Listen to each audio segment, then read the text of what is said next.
Telecommunication inspector Jason അലക്സിന്റെ മരണത്തോടെ വീണ്ടും സേനയിലെ ആത്മഹത്യ ചർച്ചയാവുകയാണ്. അമിത ജോലിഭാരത്തെ തുടർന്നാണ് ഉദ്യോഗസ്ഥന്റെ ആത്മഹത്യ എന്നാണ് കുടുംബത്തിന്റെ ആരോപണം.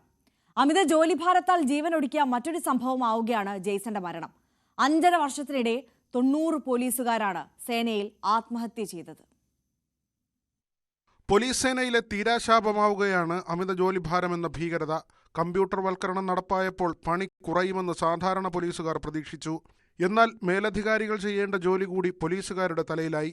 കുടുംബത്തിൽ പ്രധാനപ്പെട്ട ചടങ്ങ് നടന്നാൽ പോലും പങ്കെടുക്കാൻ കഴിയാത്ത സാഹചര്യത്തിൽ ഉദ്യോഗസ്ഥരുടെ അവസ്ഥ മനസ്സിലാക്കി കഴിഞ്ഞ വർഷം പോലീസ് ആസ്ഥാനം ഉത്തരവിറക്കി.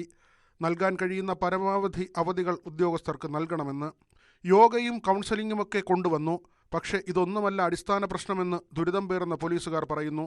ഉദ്യോഗസ്ഥ മേലാളത്വത്തിന്റെ മനസ്ഥിതി മാറാതെ കാര്യങ്ങൾക്ക് ഒരു മാറ്റവും ഉണ്ടാകില്ലെന്ന ചർച്ചയാണ് ഇപ്പോൾ പോലീസുകാരുടെ വാട്സപ്പ് ഗ്രൂപ്പുകളിൽ സജീവമാകുന്നത്. കഴിഞ്ഞ വർഷം ഇതേ മാസം ഒരാഴ്ചക്കിടെ ആത്മഹത്യ ചെയ്തത് 5 പോലീസുകാരായിരുന്നു. ASI ജിമ്മി ജോർജ് പോലീസ് അക്കാഡമിയിലെ പഴയ ആശുപത്രി കെട്ടിടത്തിൽ തൂങ്ങി മരിച്ചു. ആലപ്പുഴ എയർ ക്യാമ്പിലെ പോലീസ് ഡ്രൈവർ സുധീഷിനെ വീടിനുള്ളിൽ തൂങ്ങി മരിച്ച നിലയിൽ കണ്ടെത്തി. എറണാകുളം ഇൻഫോ പാർക്ക് സ്റ്റേഷനിലെ CPA മധുവിനെ വീട്ടിൽ തൂങ്ങി മരിച്ച നിലയിൽ കണ്ടെത്തുകയായിരുന്നു. വണ്ടൻമേട് സ്റ്റേഷനിലെ കോൺസ്റ്റബിൾ രതീഷിനെ ലോഡ്ജിൽ മരിച്ച നിലയിൽ കണ്ടെത്തി. വിഴിഞ്ഞം സ്റ്റേഷനിലെ ASI ജോർജ് കുരുവിളയെ കോട്ടയത്തെ വീട്ടിൽ മരിച്ച നിലയിൽ കണ്ടെത്തി. ഇപ്പോൾ ജെയ്സൺ അലക്സിൻ്റേതടക്കം ഒട്ടുമിക്ക ആത്മഹത്യകളും അമിത ജോലിഭാരത്തെ തുടർന്നാണ്. തുടർച്ചയായി 48 മണിക്കൂർ വരെ ജോലി ചെയ്യേണ്ട സാഹചര്യമുണ്ടാകാറുണ്ട്.